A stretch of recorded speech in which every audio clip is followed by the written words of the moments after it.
And to help us shed some light on this issue, we're joined by Ruskin Hartley, Chief Executive Officer at Dark Sky International. Ruskin, there's a lot more to light pollution than is easy to see. Why do you think it's something that we don't generally think about, and certainly don't think about as being detrimental to us?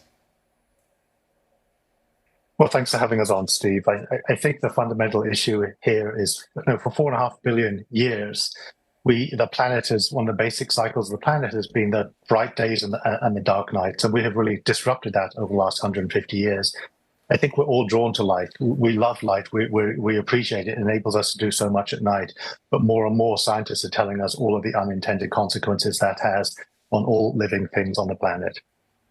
Yeah, we'll get to us humans in just a bit, but help us understand better what light pollution does to the natural world, the plants and wildlife around us. Yeah, again, everything on the planet has evolved under this rhythm of bright days and dark nights. It really is probably the most fundamental rhythm on the planet, and it has been disrupted over the last 150 years. We have literally disrupted the biology of all these plants. At night, when it should be dark, we're now exposing them to levels of light that they have never seen in evolutionary history.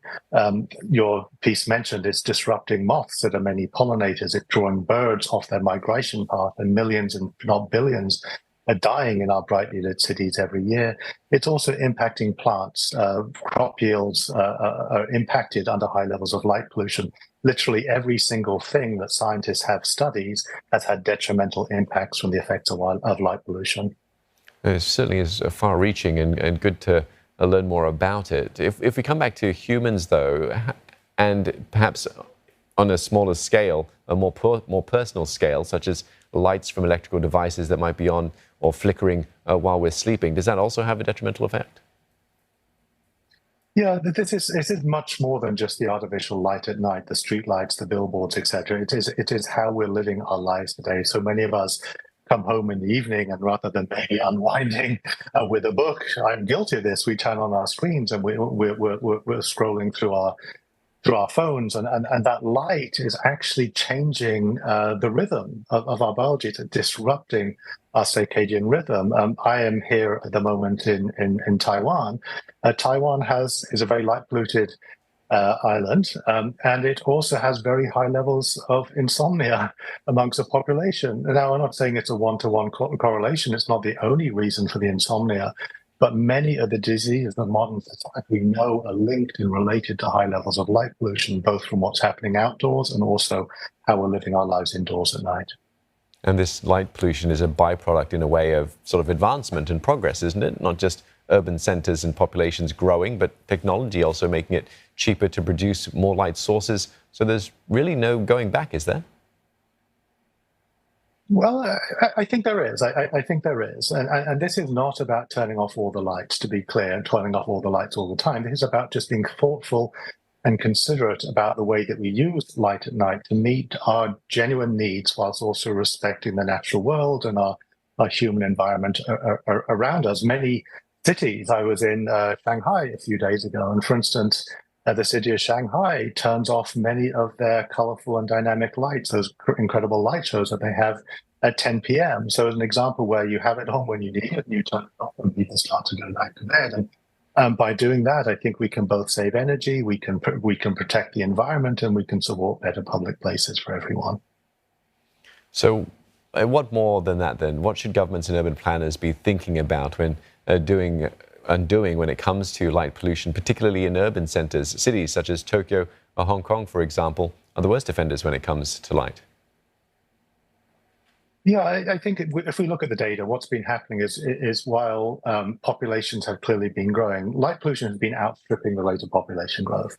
Over the last 12 years, light pollution has been growing at least 10% per year, from a recent paper that came out earlier this year. So I think there's tremendous efficiencies that can be gained by thinking about natural darkness as a valuable resource to be protected, and light as something to be added judiciously and carefully. Many cities, including I heard on the prior piece, Singapore, are thinking about how to develop in a sustainable manner, how to lean into the green economy. And I think as we think about light pollution really is an indicator about whether we're making progress towards a more sustainable future, or whether we are continuing to sort of live and waste energy and waste light and disrupt the planet around us. Cities can take simple steps. The simplest one is first to acknowledge that light is a pollutant that needs to be tackled and addressed, and then put in place simple policies and practices to ensure that lights are turned off when they're not needed, that they're dimmed down when there's fewer people around, and then critically that they're pointed down at the ground where we need them rather than up in the sky lighting the satellites as they go overhead.